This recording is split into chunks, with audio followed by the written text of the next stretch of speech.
Everybody wants to resist the devil. అందరూ కూడా అపవాదిని ఎదిరించాలని ఇష్టపడుతున్నారు. People are living in sin. ప్రజలు పాపములో ఉంటూ ఉన్నారు. People are doing idolatry. People are living in fornication. మనుషులు జారత్వంలో ఉంటూ ఉన్నారు. People are enticed by the love of money. ధనాపేక్షను కలిగి ఉంటూ ఉన్నారు. People are struggling with youthful lust. మరి అనేక మంది యవనచ్చల చేత బాధపడుతూ ఉన్నారు. Still they wanted to resist the devil. అయినప్పటికీ వారు అపవాదిని ఎదిరించాలని ఇష్టపడుతున్నారు. How it will happen? అదే విధంగా జరుగుతుంది. Because the word clearly says, దేవుని వాక్యం చాలా స్పష్టంగా చెబుతోంది. submit yourselves to God. దేవునికి మీరు లోబడి ఉండుడి.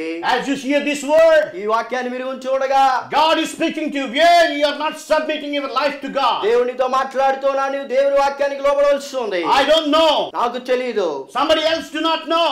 ఇతరులకు తెలియదు. But you know where God wants you to submit to Him. అయితే నీ జీవితంలో నీవు ఎక్కడ దేవుని వాక్యానికి లోబడవలసి ఉందో నీకు తెలుసు. Today if you submit your life to God, ఈ దినాన నీవు దేవునికి నీ జీవితాన్ని అప్పగించినట్లయితే God wants to give you authority. దేవుడు నీకు శక్తిని ఇవ్వాలని చెప్పి ఇష్టపడుతూ ఉన్నాడు. In fact, the Bible says God wanted to make His people stronger.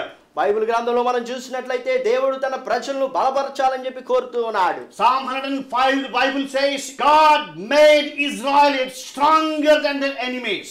105వ కీర్తనలో మనం చూసినట్లయితే దేవుడు ఇశ్రాయేలును తమ శత్రువుల కంటే బలవంతులుగా చేసి ఉన్నాడు. Always God's will that we must be stronger than evil.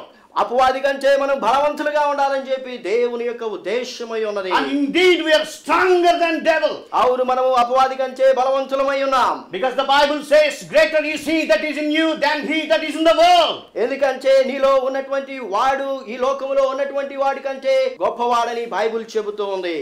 1 John chapter 4 verse 4 says, మొదటి యోహాను పత్రిక 4వ అధ్యాయం 4వ వచనంలో ఈ "Ye విధంగా are ఉంది. God little children, చిన్నపిల్లలారా మీరు దేవుని సంబంధులు and have overcome them. మీరు లోకమును జయించి ఉన్నారు. Greater is he that is in you than he that is in the world." ఈ లోకములో ఉన్నవాని కంటే మీలో ఉన్నవాడు గొప్పవాడు.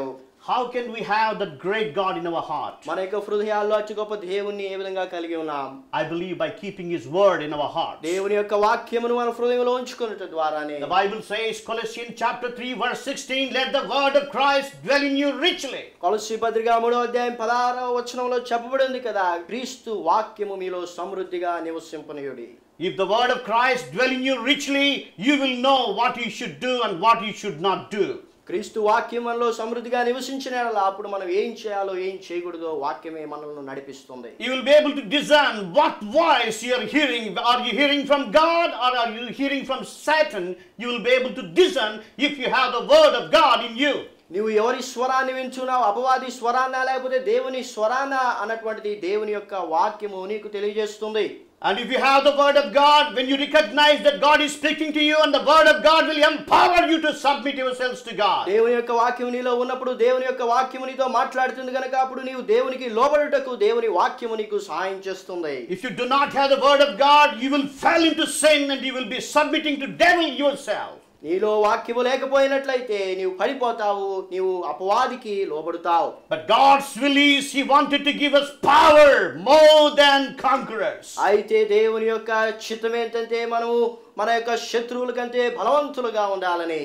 He wanted to see that we are more than conquerors. మనము విజయము పొందేటువంటి వారిగా ఉండాలని దేవుడు కోరుతూ ఉన్నాడు. Always we are inspired by the Holy Spirit. Pray, read the word of God, study the word of God. We can hear that voice. అనేక సార్లు పరిశుద్ధాత్మ చేత మనము దేవుని వాక్యాన్ని చదవాలని ప్రార్థన చేయాలని ప్రేరేపించబడుతూ ఉన్నాం. But we neglect to pray. We neglect to read the word of God. అయితే ప్రార్థన చేయడాన్ని మనము వాక్యాన్ని చదవడాన్ని నిర్లక్ష్యం చేస్తున్నాం. And we become weak and we fell into temptation. ఆ విధంగా మనం బలహీనపరచబడి శోధనలోనికి ప్రవేశిస్తూ ఉన్నాం. And after falling into temptation we say, why it has happened in my life. శోధనలోని ప్రవేశించినటువంటి తర్వాత ఎందుకు నా జీవితంలో ఇది జరిగింది అనుకుంటూ ఉన్నాం. Jesus said, watch and pray that ye may not enter into temptation. అందుకే యేసుప్రభు అంటున్నాడు, శోధనలోనికి ప్రవేశించుకున్నట్లు మెలకుగా ఉండి ప్రార్థన చేయండి. So you must be careful. You must obey the voice of the Lord. దేవుని యొక్క స్వరాన్ని నీవు వినునట్లుగా జాగ్రత్తగా ఉండాలి. When God gives you inspiration, when God speaks to you through certain scripture, you must obey it.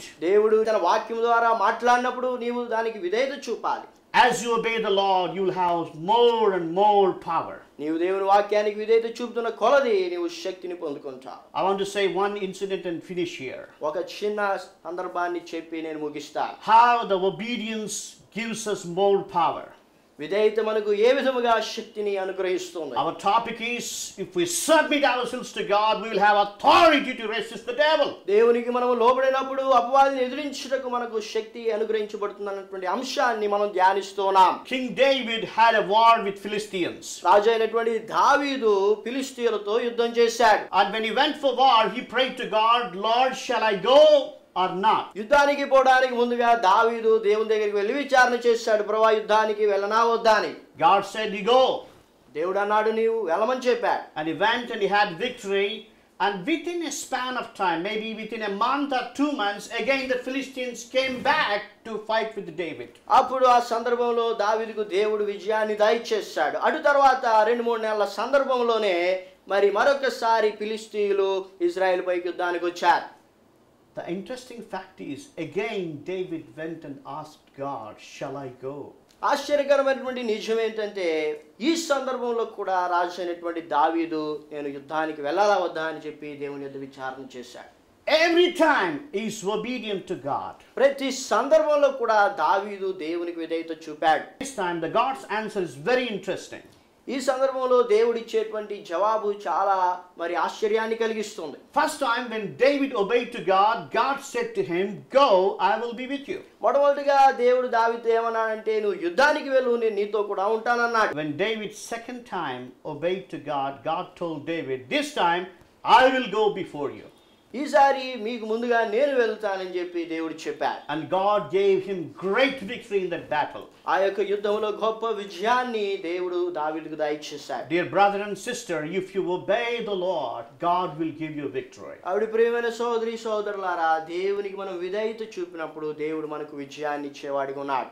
As you obey more and more, you will see more and more victories in your life. నీవు దేవుని యొక్క వాక్యానికి విధేయత చూపుతున్న కొలది నీ జీవితంలో అనేక విజయాలను చూస్తావు. So submit yourselves to God. కాబట్టి దేవునికి లోబడి ఉండుడి. Resist the devil. అపవాదిని ఎదిరించుడి. And he will flee from you. అప్పుడు వాడు మీ యొద్ద నుండి పారిపోవును. May the Lord help us to follow his word. దేవుని యొక్క వాక్యమును పాటించుటకు దేవుడు మనకు కృప చూపించును గాక.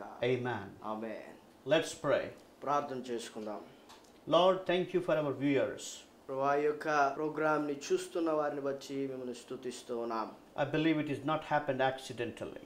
ఇదేదో అకస్మాత్తుగా జరగలేదు ప్రభువా. You made them to hear your word. మీ వాక్యాన్ని మీరు వారికి వినిపించారు. Lord, help them to obey your word. మీ యొక్క వాక్యానికి వారి విధేయత చూపినట్లు సహాయం చేయండి. And whatever they confess with you, forgive them, Lord. ప్రభువా వారు మీతో ఒప్పుకుంటున్నటువంటి ప్రకారముగా మీరు వారిని క్షమించండి. And we know you are a loving God. మీరు ఎంతో ప్రేమ కలిగినటువంటి దేవుడని మేము ఎరిగి ఉన్నాం. We bless them in your name, Lord. మీ యొక్క నామములో వారిని ఆశీర్వదిస్తున్నాం. In Jesus' name we pray. యేసు నామమున ప్రార్థిస్తున్నాం తండ్రి.